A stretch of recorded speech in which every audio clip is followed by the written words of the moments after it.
So I got some good news and bad news for you. Good news is the number of millionaires has doubled in the last 10 years from 25.6 million to roughly 51.5 million millionaires worldwide. However, according to Visual Capitalists, these guys do a phenomenal job. Here's the data that they have. So according to a UBS analysis, 52.5% of adults worldwide have less than $10,000 to their name. 52.5% have less than $10,000 to their names. 34.4% have $10,000 to $100,000, which, by the way, that means 87% have roughly less than $100,000. 12% have $100,000 to $1 million. Only 1.1% around the world have $1 million or more to their name, of which the 1% of the world, those guys that have more than 1 million, have 45.8% of all the wealth. And the bottom 52% only have 1.2% of the wealth. And by the way, if there's ever been an easy time to create wealth for yourself as today, we're going to talk about that today.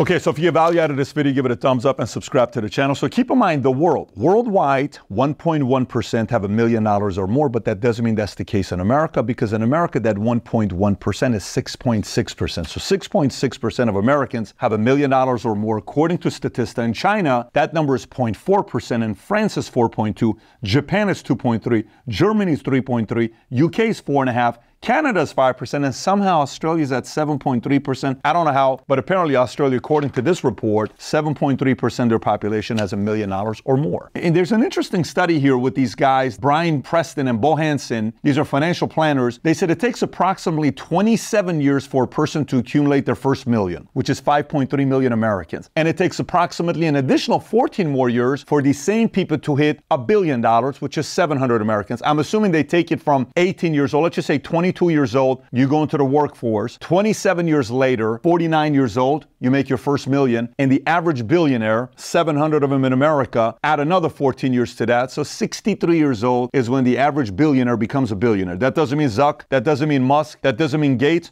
But the average billionaire takes around 63 years of age to become a billionaire. You want some more crazy stats? Let me give you some of this here. So white people and Asians are 4 times more likely to make the million mark than black or Hispanic. It's so bad they didn't even put Middle Easterns in there, because I'm neither white, nor Asian, nor black or Hispanic. What the hell does this say about Middle Easterns? 59% of millionaires made their first million with entrepreneurship, 20% by inheritance, 21% by working. But this last one is crazy. You ready? There is a 44.1% chance that a millionaire will end his life in poverty. It's insane to me. So you make your millions, there's a 44% chance you're gonna die having nothing to your name. Okay, I'll give you a little bit of insight from somebody who made his first million in his late 20s. I made my first 10 million at 35, my first 100 million at 40. Haven't made my first billion, so once that happens, I'll tell you about it. But for now, that's what I got. Few things I'll give you insight-wise. One is business strategy. The other one is individual discipline. Sleeping in, it's not gonna happen for you. If you're in your 20s, 30s, you're like, I wanna go light it up, great. You don't have kids, go work your tail off. Even when you have kids, by the way, you're not gonna get a lot of sleep. One thing I've realized is when I had kids, I realized how little sleep I can go on. When I was single, I'm like, oh, you probably need 8 hours. I don't know. No, you don't. You can go on a lot of sleep. I've had 4 kids back to back to back to back while I'm running businesses. And trust me, kids will sleep in a bed while you're going to sleep. They're going to wake your ass up 2-3 times a night, right, while you're going through it. Then later on, when the kids get older, when one gets sick, the next one gets sick, the next one gets sick, the next one gets sick, you get sick, your wife gets sick, the nanny. So that cycle is going to be going. So no matter what, sleeping in and being casual, lazy, forget about it if that's who you are, not going to help you. Number 2, taking care of your health. You got to be able to last a long time. Stamina, food you put in your body, sugar, smoking, cigarettes, drugs, alcohol, any of that stuff decreases your chances if you do so, because everything is in, I want to go into a meeting being more intentional, being more focused. Whatever I add to my body, I'm going to be lower. My friends used to smoke a lot of weed. A lot of people smoke a lot of weed. There's ways you can make a lot of money and still smoke weed. I want to be going into a meeting where I'm focused, I'm intentional, I'm not sloppy, I'm not lazy. So don't touch any of that stuff. My opinion. Reading books was an edge for me. I couldn't stop reading books. It was an obsession of mine that I was reading books. That was one of the gateways for me to get access to a lot of different information. The one part, just this weekend, we had an Assyrian individual come over to our house because the Assyrian convention is taking place this weekend. And she came, we start talking. She had a nice little exit for herself. And while we're sitting there talking, I told her a couple stories. When I was younger, I did not think it was possible to become a millionaire because in Iran, we didn't have examples of anybody. I never touched somebody who was a millionaire to say maybe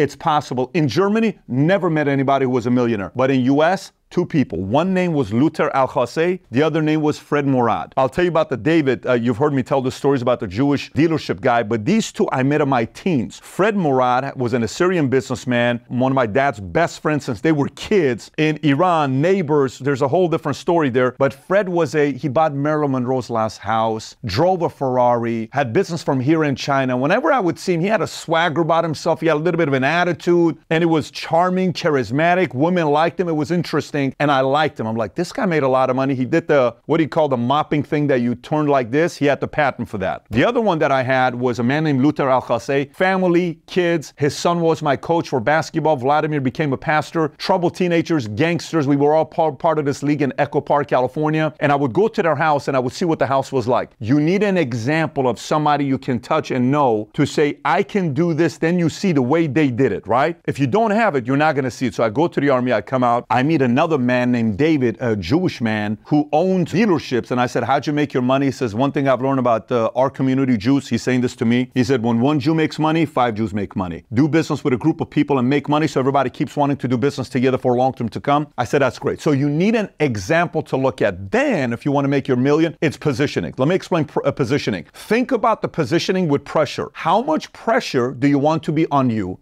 Meaning, if you're a founder, all the pressure's on you. If something good happens, you got to give the credit to the individual or department executive that did it. But any shit that happens, it's your fault, right? Because that's the CEO founder. And you have to try to manage a way to deal with issues, mistakes, and still keep an upbeat attitude to come to work the next day because you're not always going to have victories, right? So if you're somebody watching this saying, man, I don't want to have all the pressure on me, like Tom learned a long time ago in his early 50s, he made more money being number 5, number 6, number 8, number 2 in the company. And every time he was number 1, he made less money because he realized he's not a number 1. He's better being a support for number 1 than the other way around. He's made a lot of money. His biggest exit in money he made when we ran together, we did very well together, but he was a 2. So you have to kind of find out the level of pressure you want to handle. Either you're the entrepreneur, the founder, or you're an entrepreneur supporting system within a company. Then the skill set, what you provide, what kind of value does the market pay for that? How much of a differentiator do you have for that? Then you can sit there and aside from your positioning within the industry, startup, equity,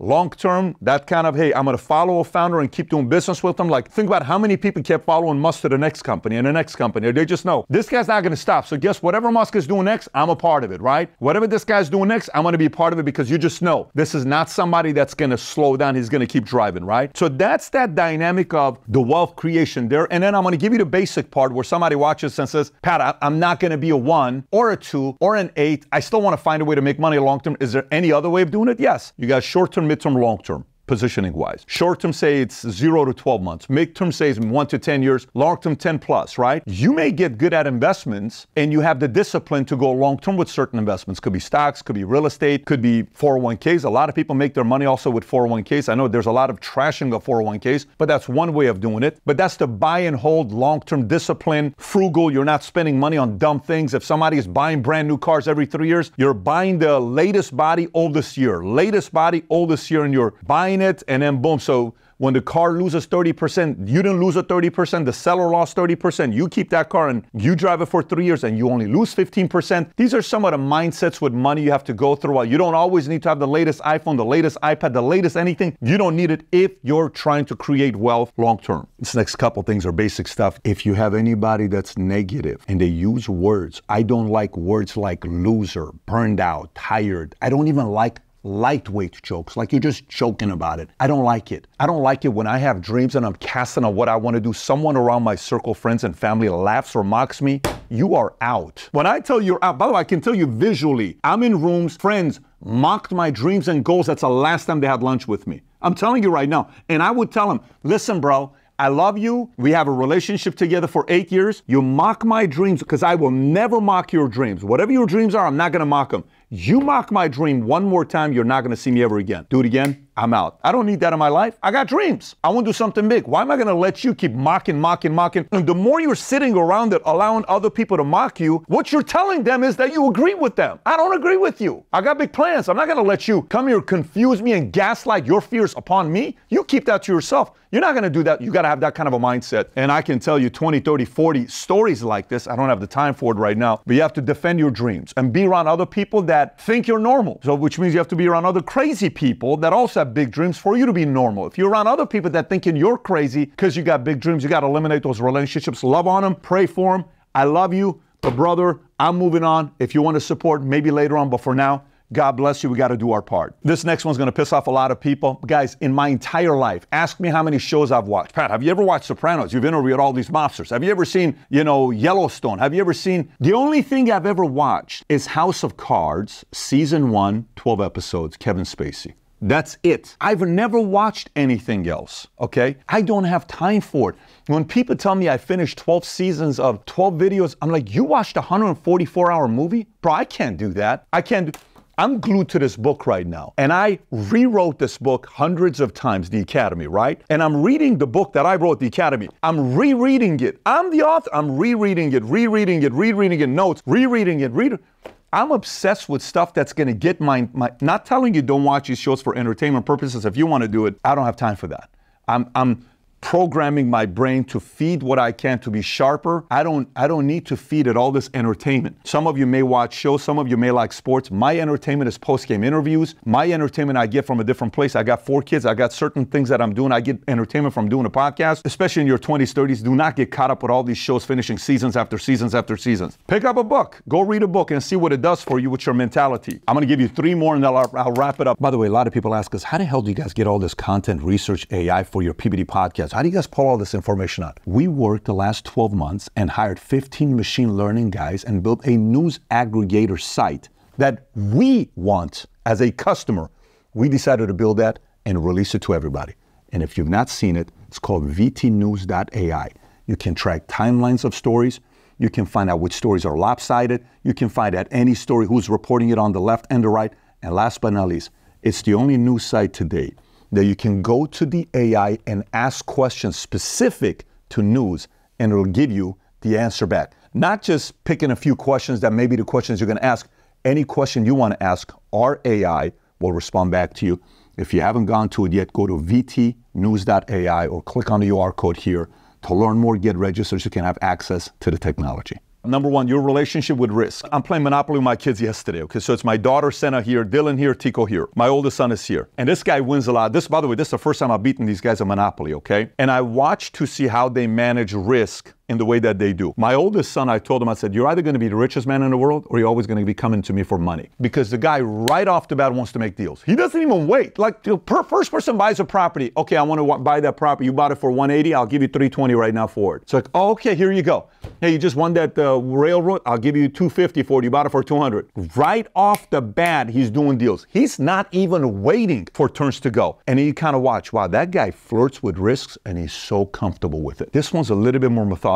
She's just having fun right now. But your relationship with risk has to be very intentional. You can't be winging the relationship with risk. So you may be watching and saying, but Pat, I get anxiety when I'm dealing with risk. But then you're not the person to be dealing with risk. It's got to be someone that's comfortable playing and dancing with risk. And only you know you, but that's going to be a big part of your game. Next one here on these points. Networking. Since 21 years old, I've gone to 4 business conferences every year. My biggest one was 10. But 4 no matter what. Every time I went to networking, every time I went to business conferences, I would invite all my friends and family. And they would say, Pat, not this year, but next one. I got a girlfriend's anniversary. My kids this. I can't leave my business. I can't do this. I'm like, you keep saying that. Eventually, I stopped inviting them. But I kept going to events. And every time I would meet new people, new ideas, new strategies in different times, in different seasons, in different markets, with different enemies. Like today, right now, AI, how do I compete against that? Election year. Every time it changes. You may say, well, I've been to Tony. I've been to this, I've been to that. 8 years ago, 12 years ago, it's a different season today. Constantly stay in the networking mode. The last 2 here. Number 1, you have to have a rival. I'm reading a book by John D. Rockefeller about the letters he wrote to his son. I think it's chapter 4, chapter 5. Letter 4, letter 5. He says,